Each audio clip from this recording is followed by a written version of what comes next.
네, 시간이 28분이네요. 네. 설교가 짧으면 우리 성도들은 더 은혜롭고, 설교하는 설교자는 불안하고 많이 급하게 되기 마련입니다. 하여튼 1부 예배도 조금 길어져서 준비한 내용이 너무 많아서 하여튼 하는 데까지 한번 좀 요약해서 좀 말씀을 전하겠습니다. 보통 이제 TV에서 결혼한 남자들, 여자들 이렇게 좀 이렇게 패널들이 나와서 이렇게 이야기들을 할 때가 있죠. 그러다가 이제 결혼은 안 한 사람, 아니면 이제 결혼을 앞두고 있는 사람에게 결혼한 선배로서 혹시 할 말이 있느냐라고 이제 물어보는 이야기들을 보신 적이 있을 거예요. 그러면 결혼한 남자들이 뭐라고 보통 조언을 해주던가요? 다시 한번 생각해 봐라. 아직 늦지 않았다. 뭐 그런 얘기들을 우스갯소리로 이렇게 해요. 남자만 그럴까요? 여자도 그럴까요? 그런 마음이. 어쩌보면 이게 유머로 또 웃음으로 이렇게 예능을 이렇게 얘기를 하지만 실제로 우리가 좀 불편한 것은 있겠죠.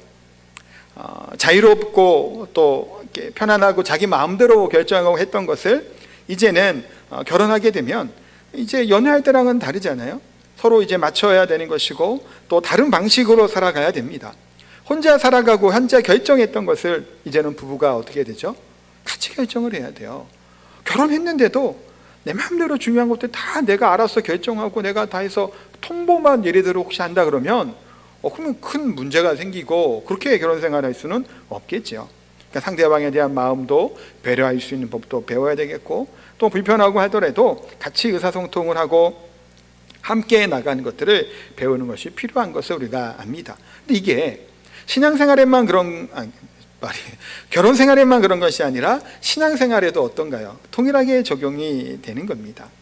예전에는 내 마음대로 그냥 살아가죠. 내 갈 길을 갈아갑니다. 내 결정, 내 판단대로 그냥 살아요. 근데 우리가 신앙생활을 하고 믿음 생활을 하고 또 예서 세례를 받고 하는 그런 모든 가정 가운데 우리 결단을 하잖아요. 또 고백을 하잖아요. 그러면 이제부터는 뭐 하는 건가요? 내 마음대로 살아가는 것이 아니라 하나님께 여쭙고 기도하고 하나님의 뜻대로 내가 살아가고 함께 그것을 맞춰가는 것이 신앙생활에서도 마찬가지라는 거예요.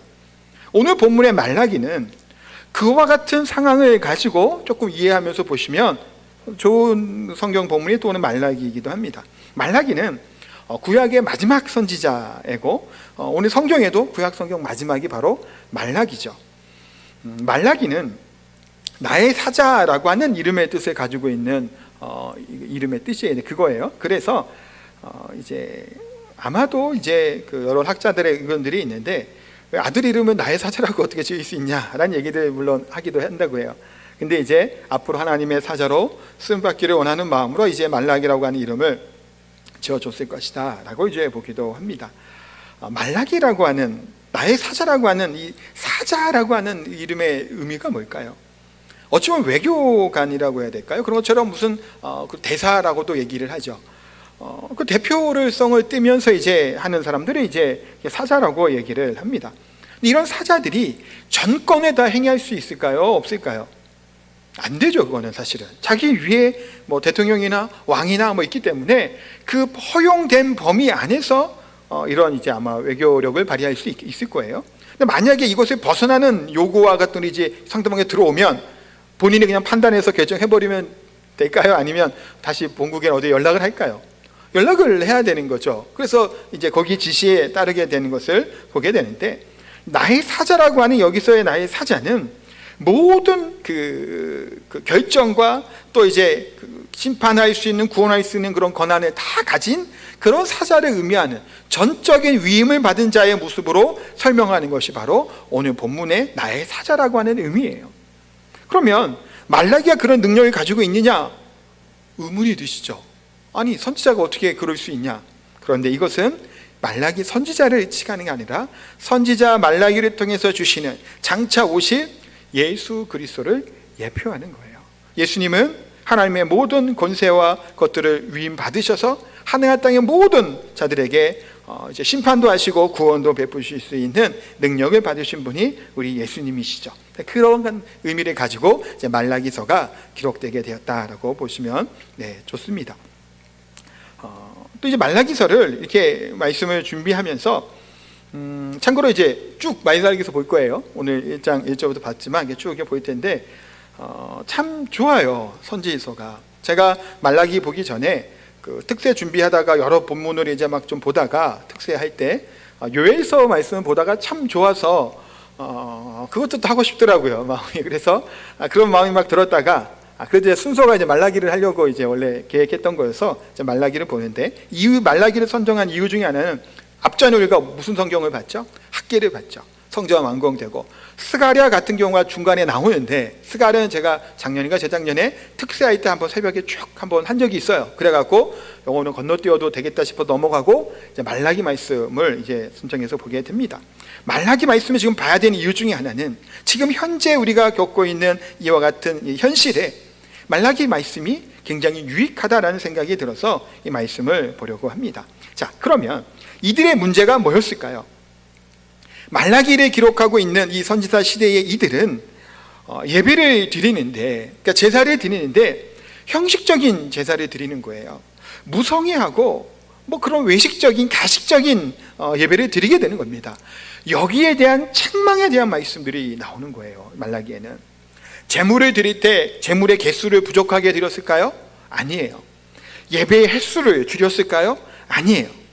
그런데 여러 번 예배를 드리고 제사를 지내는 것은 정확하게 절기 때마다 하는데 짐승도 그대로 잡아 드리는 거예요. 그런데 뭐가 문제였을까요? 눈먼 짐승, 하자가 입는 짐승, 전은 짐승, 그렇게 하나님께 드려서는 안 되는 것을 가지고 이들이 뭐 했을까요? 제사를 드린 거예요. 하나님이 받지 않으실 만한 것을 가지고, 그러니까 겉으로 볼 때는 꼬박꼬박 때에 맞춰서 다 예배를 드리고 제사를 드리는 것 같은데, 실상 그 안에 제사를 드리는 제물은, 제물이 중요한 거 아니에요. 그 중심이 중요한 거죠. 사실은 그 마음이 그래 먹었기 때문에 제사물을 가지고 오는 거잖아요. 요거는 이제 우리가 이해할 수 있으시죠? 제물의 문제를 지적하는 것은 그 사람의 마음을 지적하는 것과 동일한 말이에요. 그 마음 자세로 가지고 왔으니 아무거나 가지고 온 거잖아요. 형식적으로 또 그냥 시간 맞춰서 때우다시피 그렇게 제사를 드리고 했던 거예요. 근데 왜 이런 일을 이들이 했을까요? 왜 형식적인 예배를 드리게 됐을까요? 우리가 지금 학계 말씀을 뒤에 봤지만 학계 말씀 볼 때 어땠나요? 처음에 조금 미듯했던 걸 얘기하셨지만 우선순위를 정하게 되고 그들에게 하나님이 복을 주겠다고 얘기하고 합심해서 뭐 했나요? 성전이 완공해 나가잖아요. 하나님의 영광이 이 성전에 임할 것이라고 막 선포하고 막 그런 말씀이 나왔잖아요. 그런데 왜 이랬을까요? 지금 좀 시간이 흐른 후에, 그렇게 오랜 시간은 아니에요. 성공이 완공됐는데 유다 백성들이 기대했던 것이 있어요. 이게 뭘까요? 독립하는 거예요. 자기 나라가 다시 세워지는 거예요. 근데 깜깜무소식이네. 여전히 자신들은 그냥 이제 그 스라의 밑에 있는 거예요. 식민지 그런 위치에 있는 거예요. 독립이 안 되는 거예요. 또 이렇게 기대했는데 뭐 물질적인 복이나 현실적인 뭐 막 그런 것들이 더 막 넘쳐야 될 것 같은데 그러지 못한 거예요. 그거 기대하면서 다시 독립하고 또 하나님의 물질의 복을 막 넘치게 줄 것을 기대하고 감격스럽게 예배하고 기뻐하고 막 했는데 시간이 흐르는데도 아무런 변화가 일어나지 않는 거예요. 뜨거운 열정이 식어져 가면서 그때부터 뭐 하게 됐냐면 형식적인 예배를 드리기 시작했던 겁니다. 이때 말라기 선지자를 통해 주신 말씀이 뭘까요? 하나님의 사자는 반드시 이곳에 임할 것이다. 그러기에 그때 심판하실 것인데 바른 예배와 또 율법의 삶을 회복할 것에 대해서 외치는 것이 말라기의 말씀이다 라고 보시면 좋아요. 자, 이렇게 말라기 상황은 이러해요. 그런데 지금 우리의 관계는 어떨까요? 이 땅에 수많은 그리스도인들이 있고 예배를 드리고 하나님을 믿는다라고 얘기를 합니다. 근데 현실적인 여러 가지 어려움이 있죠. 예수님을 믿는다고 하는데도 그런 일들이 쉽게 풀리지 않은 경우도 있고, 특히 한 2년여 동안은 어땠나요? 코로나로 인해서 영적으로도 또 심적으로도 또 경제적으로도 여러 가지 여건들이 사실은 쉽지 않은 시간들을 보내게 돼요. 그러다 보니까 그냥 건조한 신앙, 또 그냥 열정이 잃어버린 신앙, 그러니까 이 신앙에 대한 얘기는 예배의 중심이었죠. 말라기 같은 경우는 그와 같은 예배, 그냥 시간을 때우고 앉아 있는 걸로 일주일에 한 번 드리는 걸로 그냥 만족해버리는 그와 같은 예배와 신앙의 모습으로 변질된 것이 혹시 우리가 아닌가라는 것을 생각해 보게 됩니다. 말라기 선지자에서 일관적으로 외치는 바는 바로 하나님을 향한 거룩한 열정을 회복하라는 거예요. 하나님을 향한 거룩한 열정, 하나님에 대한 예배, 이것을 회복할 것에 대해서 말씀하고 있습니다. 정권을 가진 하나님께서 예수 그리스도가 이 땅에 오셔서 이것을 하면 심판하고 그것을 골라내고 그것을 이제 하나님의 뜻을 이루어 나가실 것이니 그때를 기억하며 회복하고 온전한 예배를 드릴 것을 외치고 말씀하는 것이 말라기예요. 자, 그럼 오늘 본문을 다시 내용을 보면 하나님의 사랑은 어떤 사랑일까요? 선택적인 사랑이에요. 오늘 본문에 내가 너희를 사랑한다라고 하는 사랑은 선택적이죠. 그 내용이 이제 뒤에 나오는데 이렇게 1절, 2절부터 3절 상반절에 얘기해요. 제가 할게요. 여호와께서 이르시되 내가 너희를 사랑하였노라 하나 너희는 이르기를 주께서 어떻게 우리를 사랑하셨나이까 하는도다. 이렇게 대답을 하는 거예요. 내가 너희를 사랑한다라고 얘기했더니 이들은 뭐라고 대답한다고요? 언제 하나님이 나를 사랑했냐고, 그런 적이 언제 있었냐고 되묻는 거예요. 지금 이들 하나님과 이 유다 백성들의 관계가 지금 간격이 있죠. 되게 생각이 좀 달라요. 하나님은 사랑한다고 얘기하는데 유다 백성들은 사랑받은 적이 없대요. 사랑한 적도 없고. 하나님이 왜 그런 차이가 일어나게 될까요? 하나님이 생각하는 사랑하는 관계와 이들이 생각하는 관계가 좀 달랐던 거예요. 하나님은 아까 부부가 하나가 되어서 한다고 말씀드린 것처럼 함께 알아가는 것이, 서로를 알아가고 함께 서로 이들을 의논해가고 함께 하나님의 것들을 그러니까 이것이 그런 거예요. 제가 이제 계시록 말씀 내가 들어와 그와 더불어 먹고 너는 나와 더불어 먹으리라 문 밖에서 두드리노니, 그런 관계를 원하시는 거죠. 하나님은. 그래서 이스라엘 유다 백성들과 함께 먹고 마시며 함께 교제하며 그 사랑을 나누는 것을 하나님은 생각하고 있는데 유다 백성들은 뭐 하는 거예요? 물질적인 복을 좋냐 안 좋냐에 따라 그런 거예요. 그러니까 하나님을 잘 믿으면 하나님 나를 사랑한다고 했으니까 하나님 나에게 뭘 줘야 돼요? 돈도 많이 주셔야 돼요. 그렇죠. 사업도 잘 돼야 되고 큰 집에 살 수 있도록 해주셔야 되고 땅을 사고 할 때 이 땅값이 팍팍 올라가고 막 경제적인 이득도 막 봐야 되는 건 말이에요. 또 내가 정치를 하면 국회의원도 돼야 되고 대통령도 돼야 되고 뭔가 좀 그런 일들이 막 일어나야 된다고 생각을 한 거예요. 이들은. 근데 지금 시간이 흐르고 이렇게 함에도 불구하고 그런 일이 일어나지 않았던 거죠. 그러니까 이들이 하는 얘기가 뭐예요? 하나님은 나를 사랑한 적이 없다는 거예요. 사랑하겠다고 말은 해놓고선 안 사랑한다라는 거예요. 이들의 원망과 불평이 그대로 담겨 있죠. 그러니까 이들의 모습은 그거예요. 꼭 TV에서, 현실은 또 그렇지 않잖아요. TV에서 아내들이 막 바가지 긁듯이 하는 거 있죠. 당신이 나에게 해준 게 뭐가 있냐고 도대체. 시집 와서 그냥 고생은 고생대로 시키고 마음고생 시키고 지금 주름이 생기게 얼마고 흰머리가 얼마나 났냐고 그러면서 얘기를 하잖아요. 해준 게 뭐가 있냐고 나한테. 해준 게 뭐가 있냐고 하는 거랑 똑같은 거예요. 지금 이들이. 하나님이 나에게 한 게 뭐냐 있냐고. 우리가 뭔 복을 주시고 뭔 우리를 사랑했다고. 속은 거 아니냐고. 속았다는 거예요. 때로는 속았다 얘기를 어떻게 쓰나요? 이 사람이 대단히 큰 부를 가지고 뭐 있는 사람 같았는데 결혼해 봤더니 이건 빈 깡통이고 빈 터이털이에요. 빈만 산더미 같아. 그럼 뭐라고 얘기하냐? 이게 속았다 그러죠. 제 아내가 우스갯소리로 그렇게 적이 있어요.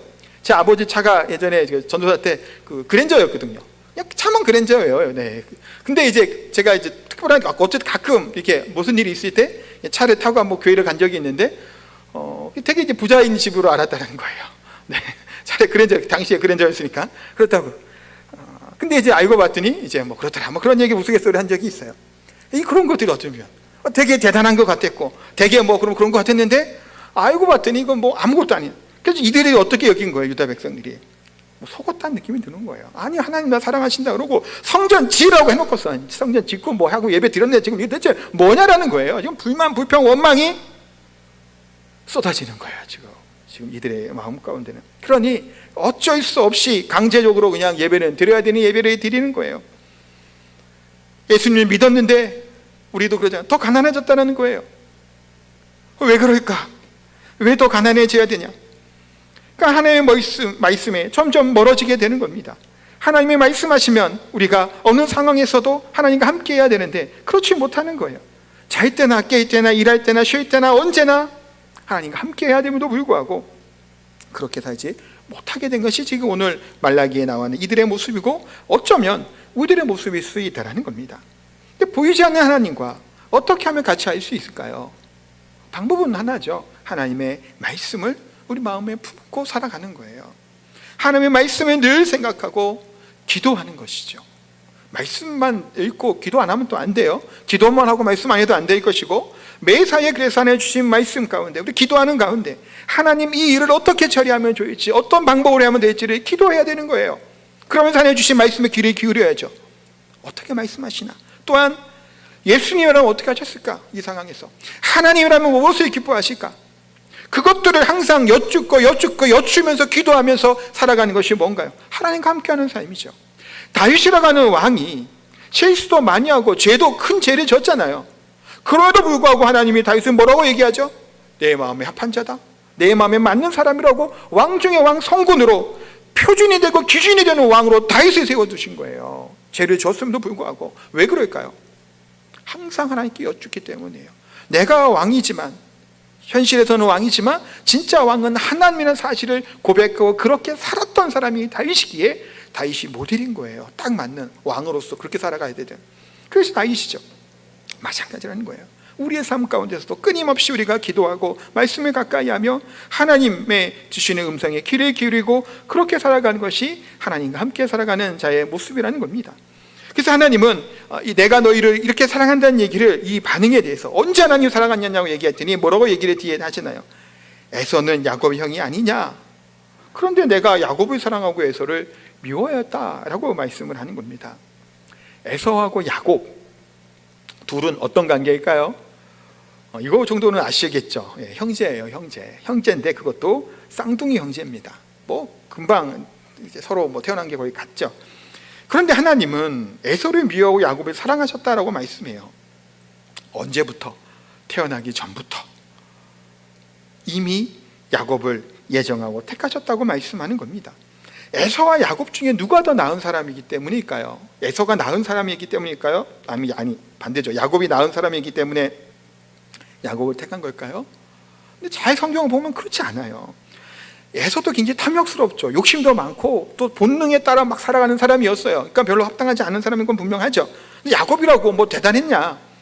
사기꾼 기질이 다분했죠. 속이려고 그러고 어떻게 하면 잔머리 막 써갖고 뭐 하려고 했던 사람이 야곱이에요. 야곱도 에서 못지않게 별로 대단한 사람이 못 돼요. 사실은 우리가 아브라함, 이삭, 야곱이라고 하는 이 세 명의 족장을 볼 때도 가장 어찌 보면 자질이 좀 못한 사람이 누구처럼 보이나? 야곱처럼 보이잖아요. 그래서 야곱을 가지고 우리의 야곱도 빗대요.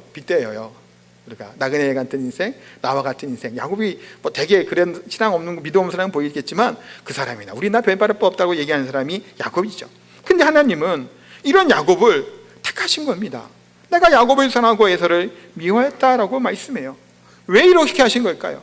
하나님의 사랑은, 하나님의 선택은 조건이 있지 않아요.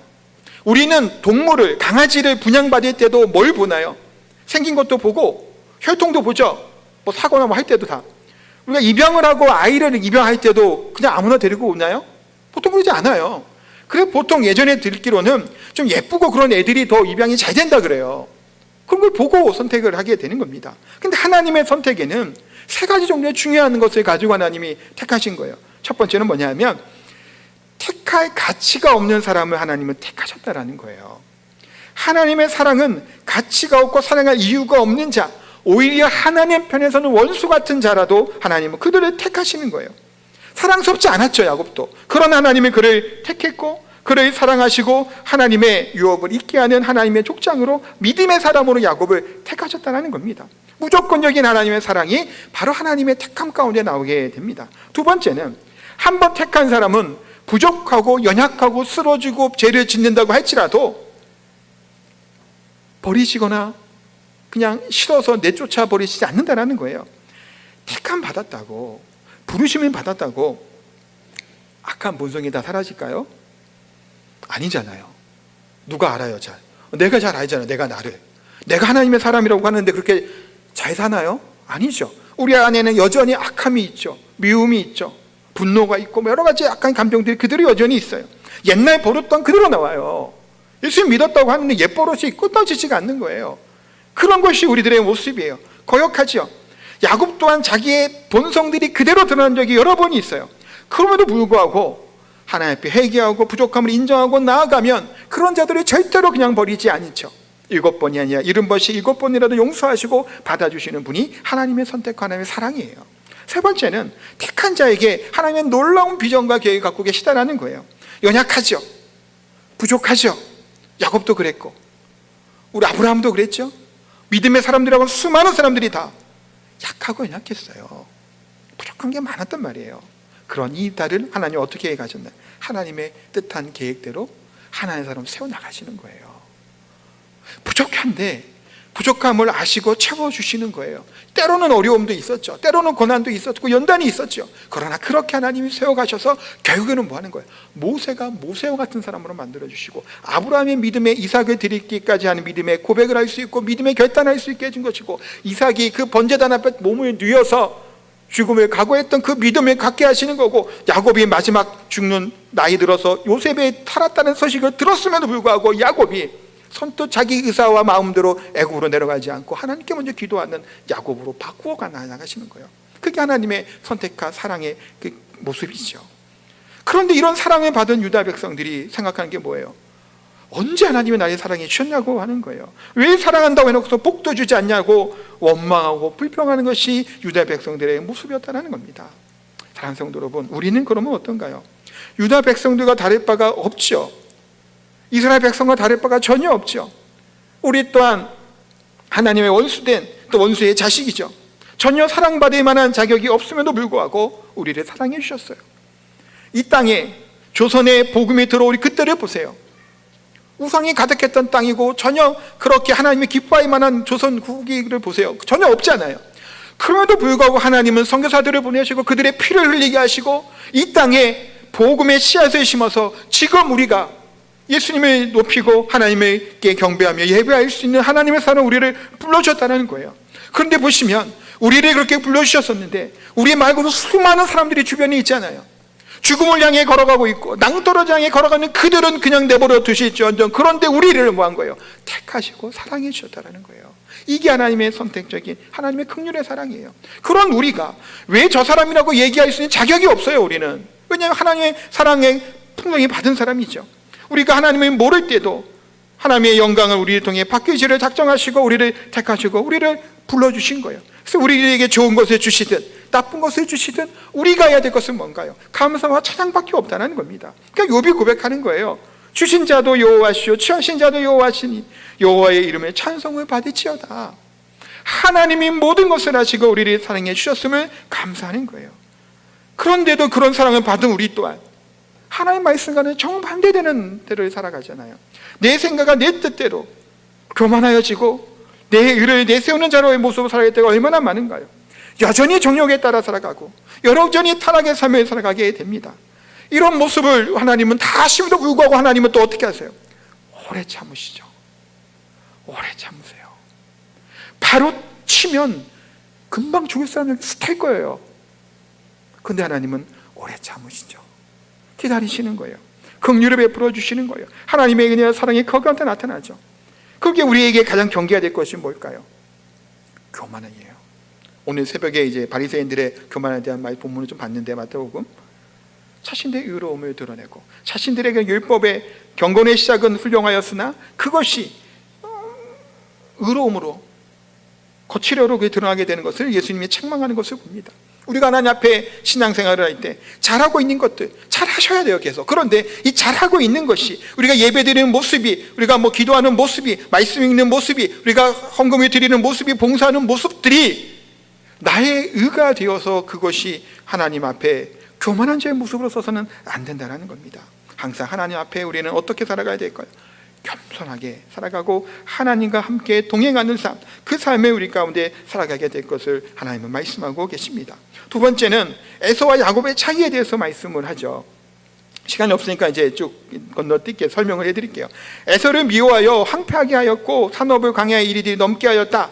근데 에돔이 다시 건설을 하려고 하는 거예요. 그런데 싸우려고 하는데 하나님 뭐라고 얘기하나요? 그가 싸울지라도 나는 헐리라. 물론 주도적으로 하나님이 그들에게 저주를 내리시겠다는 의미보다는 허용적 작정이라고 보통 얘기를 하거든요, 신학적으로는.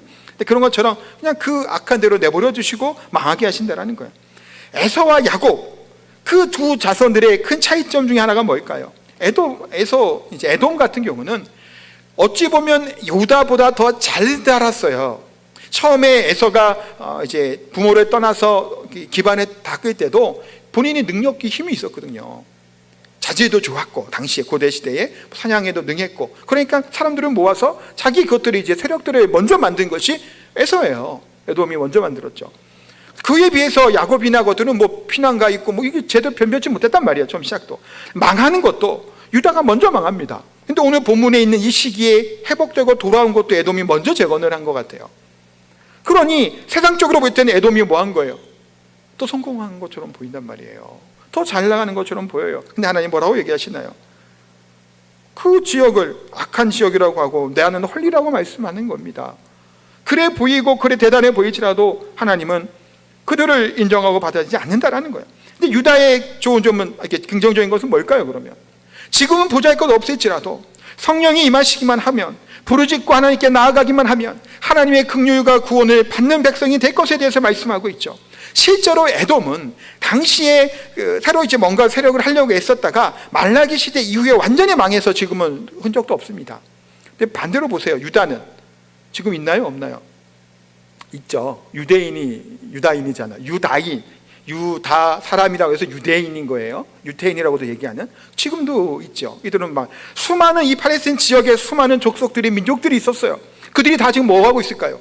다 망한 거예요. 예언된 대로. 근데 하나님은 이스라엘을, 유다를 그냥 그대로 보존해 주셨죠. 예수님이 오실 때까지 그것이 명맥이 이어진 것들을 보게 됩니다.